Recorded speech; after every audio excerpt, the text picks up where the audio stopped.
اعوذ باللہ من الشیطان الرجیم بسم اللہ الرحمن الرحیم فلا تتبعوا خطوات الشیطان انہ لکم عدو مبین فلا تتبعوا خطوات الشیطان، یہ نہیں فرمایا کہ شیطان کے نقش قدم پہ نہ چلو.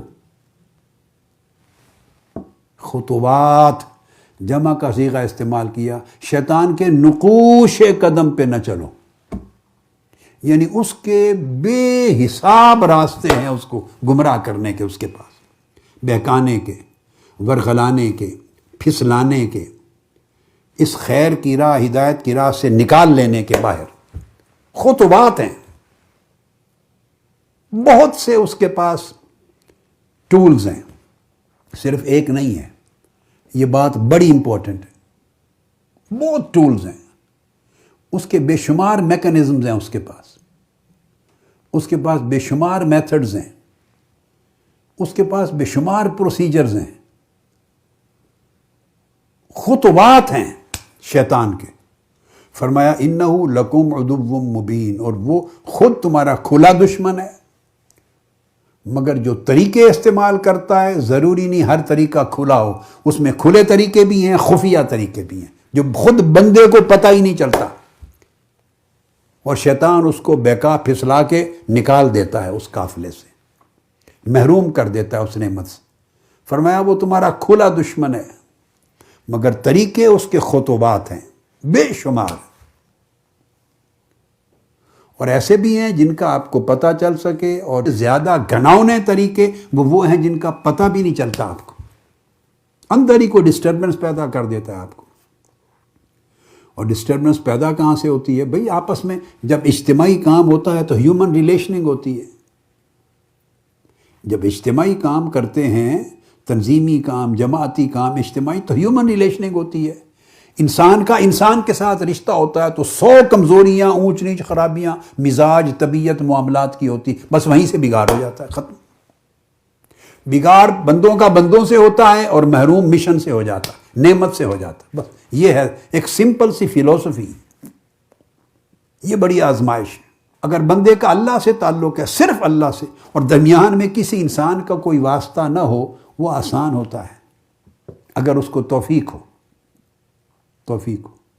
اگر بندے کا بندے سے تعلق ہو اور ایک ہی بندے سے ہو تو آسان ہوتا ہے. آپ دیکھیے نا، جب آپ کسی بہو کو بیاہ کے لاتے ہیں یا اس کی شادی ہوتی ہے شوہر کے ساتھ، تو اگر وہ میاں بیوی اکیلے رہیں، ایک الگ گھر لے کر میاں بیوی اکیلے، 2 فرد، تو ان کی انڈرسٹینڈنگ اس میں زیادہ ایزی ہوتی ہے، یا جوائنٹ فیملی میں 8-10 تمام افراد کا ایک مشترکہ کنبہ اس میں رہیں، جس میں شوہر بھی ہے، شوہر کے ماں باپ بھی ہیں، بھائی بھی ہیں، بہنیں بھی ہیں، پھر بھائیوں کی بیویاں بھی ہیں، بھابیاں، نندیں، سارا کچھ بڑا قبیلہ ہے. اس میں انڈرسٹینڈنگ زیادہ ایزی ہے، یا اکیلے میاں بیوی رہیں تو انڈرسٹینڈنگ زیادہ ایزی؟ میں آپ کو ایک مثال سے بات کو سمجھا دیتا ہوں. جو سمجھتے ہیں کہ پورے 10-12 افراد کے کنبے میں رہیں تو انڈرسٹینڈنگ زیادہ ایزی ہے اکیلے رہنے کے مقابلے میں. ایزی ہے انڈرسٹینڈنگ، یہ نہیں پوچھ رہا کہ اچھا کیا ہے، انڈرسٹینڈنگ، آسانی. ہاتھ کھڑا کریں جو کہتے ہیں کہ بڑے کنبے میں بڑی آسانی ہوتی ہے. اور جو سمجھتے ہیں کہ بڑے کنبے میں مشکل ہوتا ہے ایڈجسٹ کرنا، اور ایک میاں بیوی اکیلے رہیں تو قدر آسانی ہوتی ہے ایک دوسرے کو سمجھنا، وہ ہاتھ کھڑا کریں. ہاتھ کھڑا کریں. میں جائزہ لینا چاہتا ہوں، آپ کو نقطہ سمجھ میں آ گیا ہے؟ نیچے کریں. یہ کیوں ہوتا ہے؟ ہوتا یہ ہے کہ انسان کا تعلق جتنا کم ہو اتنی آسانی سے وہ ایڈجسٹمنٹ کر لیتا ہے، ایک دوسرے کو انڈرسٹینڈ کرتا ہے. کوئی شوہر ودرا کرتا ہے، کچھ فورگیو کرتے ہیں، کچھ میاں کرتا ہے، کچھ بیوی کرتی ہے سرنڈر، مل کے ایک ایڈجسٹمنٹ بنا لیتی ہے، ایک میکنزم بن جاتا. اور جہاں اس ایک کا رشتہ یا واسطہ ہر روز 10-12 زیادہ افراد کے ساتھ ہو، تو جتنے افراد زیادہ اتنے مطالبے زیادہ، اتنے مزاج زیادہ، اتنی طبیعتیں زیادہ، اتنی اونچ نیچ زیادہ. وہاں یہ خوش ہے تو وہ خوش نہیں ہے، اگر وہ خوش ایک کی ہے تو دوسرا نہیں ہے، وہ نہیں ہے تو یہ کچھ اس کی بات نکل آئی، وہاں اتنی مشکلات. اب اس مثال کو ذہن میں رکھ لیں اب اس کو اپلائی کریں، آپ ایک تحریک میں ہیں اور تحریک میں پوری تنظیم ہے آپ کی، تنظیم میں کم سے کم اور کچھ نہیں تو 8 10 12 آدمی آپ کے کلوزلی کام کرنے والے ہیں، آپ سے سینئر بھی ہیں جونیئر بھی ہیں۔ اب وہ ریلیشننگ کتنی مشکل ہوگی؟ آپ کی جیسے ایک گھر میں ریلیشننگ 8 10 افراد کا گھر ہو تو مشکل ہوتی ہے، تو 8 10 12 15 لوگوں کی ایک تنظیم میں کتنی مشکل ہوگی؟ بولیے، ہوتی ہے کہ نہیں؟ الگ مزاج ہیں، ہر بندے کا ایک الگ نیا رولا ہوتا ہے، بنا کے بیٹھا ہوگا، جائز ہوگا ناجائز اس کی بحث میں نہیں، بیٹے نہیں پڑھ رہا، چھوڑ دیں، اس بحث میں کبھی نہ پڑا کریں، یہ میری جائز ہے اس نے ناجائز، جائز ناجائز چھوڑ دیں۔ خالی مزاج اتنے زیادہ ہیں کہ سارے ایک پچ پہ نہیں آ سکتے، طبیعتیں اتنی زیادہ ہیں، شخصیتیں اتنی زیادہ ہیں، ایڈجسٹمنٹ بڑا مشکل کام ہے۔ تو جب انسانی رویے اور انسانی تعلقات جب اجتماعی طور پہ انسان کام کرتا ہے تو بڑا مشکل ہوتا ہے، اس میں شکایت پیدا ہوتی ہی ہوتی ہے۔ جب شکایت پیدا ہوتی ہے تو پھر اس کا کوئی ایک دوسرا ہم نوا ہو گیا، کوئی اور ہم نوا ہو گیا، اس کی شکایت کبھی سنی گئی کبھی نہیں سنی گئی، جب نہیں سنی جاتی تو شکایت اور بڑھ جاتی، پھر ایک اور شکایت ہو گئی وہ بھی نہیں سنی گئی، پھر اور شکایت طاقتور ہو گئی، پھر اور شکایت پیدا ہوئی وہ بھی نہیں سنی گئی، پھر شکایت نے اور سر اٹھا لیا، بڑی طاقت میں آ گئی۔ تو پہلے اختلاف تھا، اختلاف بڑھتے بڑھتے خلاف ہو گیا، خلاف بڑھتے بڑھتے مخالفت ہو گئی۔ انسانی رشتوں کے اندر یہ ہوتا ہے۔ اس لیے تو اسلام میں، دین میں عبادات کو بہتر کرنے سے زیادہ بڑا مجاہدہ ہے معاملات کو بہتر کرنا، اور اس کا درجہ بھی زیادہ ہے۔ آپ میری بات کو سمجھیں، جو اپنے معاملات کو بہتر کرے اس کا درجہ عبادات سے کئی گنا زیادہ اونچا ہے، چونکہ یہ بڑا ٹف کام ہے، معاملات کو بہتر کرنا بڑا ٹف کام ہے۔ تو تنظیمی زندگی سمجھ لیں سارے معاملات ہیں، عبادات تو ہر ایک کی اپنی اپنی ہے نا، اپنی اپنی، مگر ایک دوسرے سے جو رشتہ تعلق ہے دین کے لیے سارے معاملات ہیں، اس میں آزمائشیں ہی آزمائشیں۔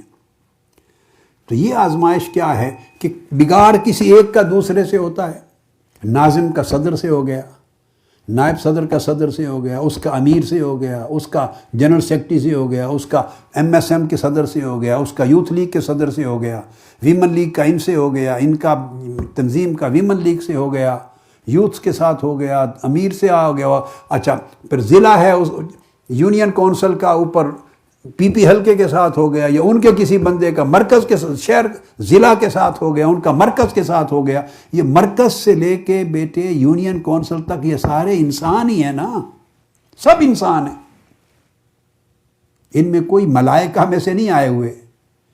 یہ تحریک بھائی زمین پر بپا ہے اور انسانوں میں بپا ہے، اور پیغمبر بھی جب آتے ہیں تو انسانوں میں کام کرتے ہیں۔ تو جب اوپر نیچے سب انسانی رشتے ہیں تو وہاں ہر بندے کی ہر خواہش پوری نہیں ہو سکتی، ہر بندے کی ہر طبیعت کا تقاضا پورا نہیں ہو سکتا، ہر بندے کی سوچ دوسرے بندے سے ہمیشہ نہیں مل سکتی، اختلاف ہوتے ہی ہوتے ہیں، شکوہ ہوتا ہی ہوتا ہے۔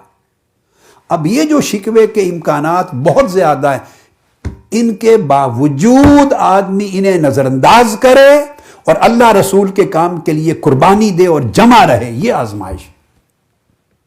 شیطان ان طریقوں سے انٹر ہوتا ہے، اس سے لڑائی کر دی، اس سے غصہ، اس سے ڈسسیٹسفیکشن، اس سے شکوہ، اس سے شکایت، اس نے میری بات نہیں سنی، پرواہ نہیں کی، یہ کیا امیر ہے، یہ کیا ناظم ہے، یہ کیا صدر ہے، یہ کیا ناظم اعلیٰ ہیں، یہ کیا تنظیم کے صدر ہیں، یہ کیا نائب ناظم اعلیٰ ہے، یہ کیا تنظیم ہے، معتبر ہیں، کسی کی سنتے نہیں، یہ ہے فلاں فلاں فلاں، یہ سارا گورکھ دھندا۔ یہ راستے ہیں خطوات الشیطان، جہاں سے شیطان گھستا ہے اندر، اور نفس بھی گھستا ہے، اور پتہ نہیں چلتا۔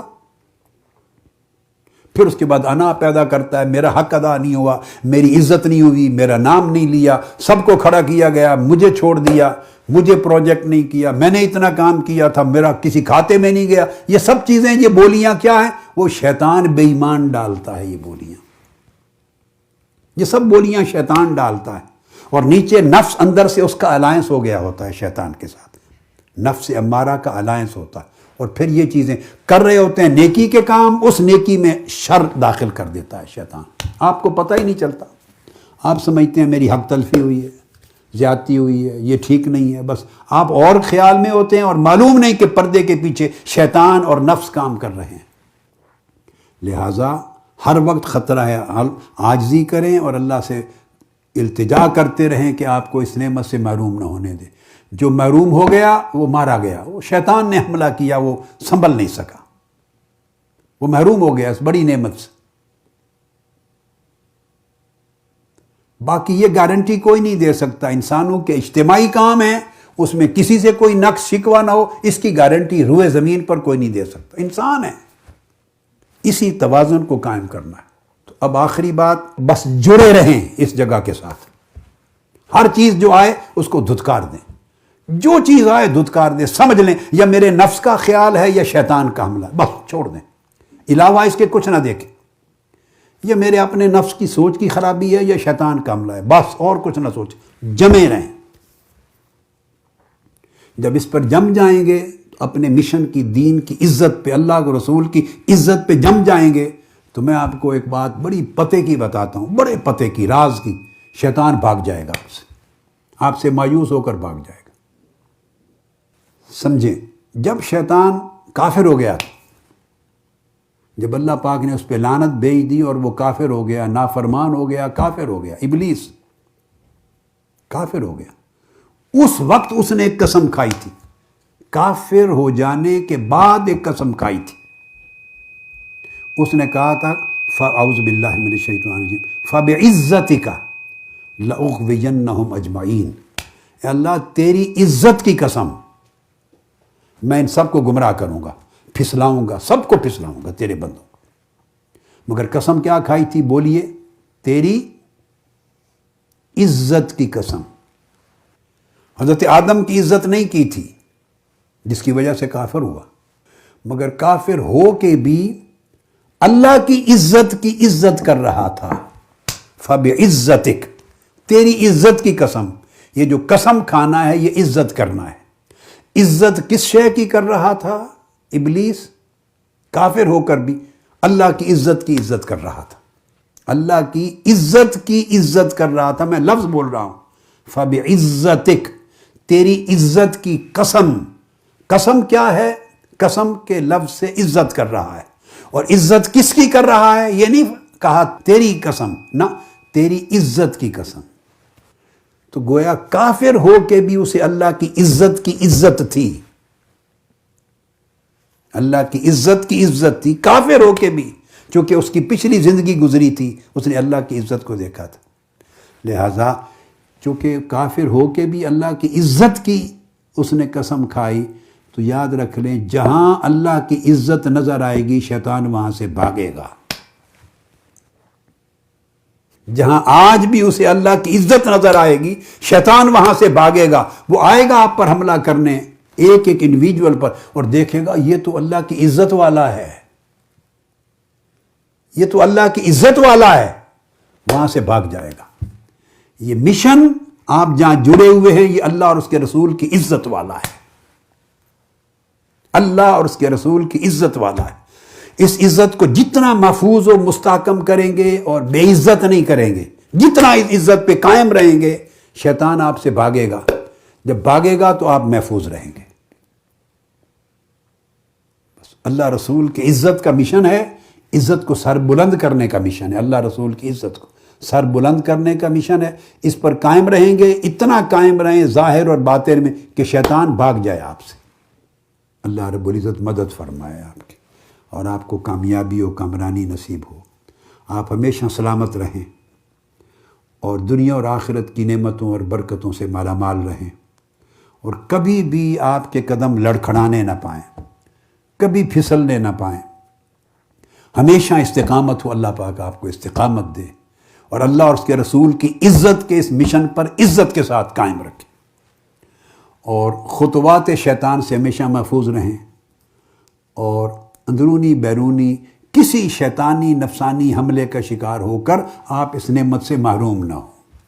بس خوش نصیب ہیں وہ جو اس قافلے میں شامل ہوئے، اور جب مریں گے دنیا سے جائیں گے تو اسی قافلے میں سے جائیں گے، وہ خوش نصیب ہیں، قافلے میں شریک ہوئے اور آخری سانس تک اس قافلے میں رہیں، وہ خوش نصیب ہے۔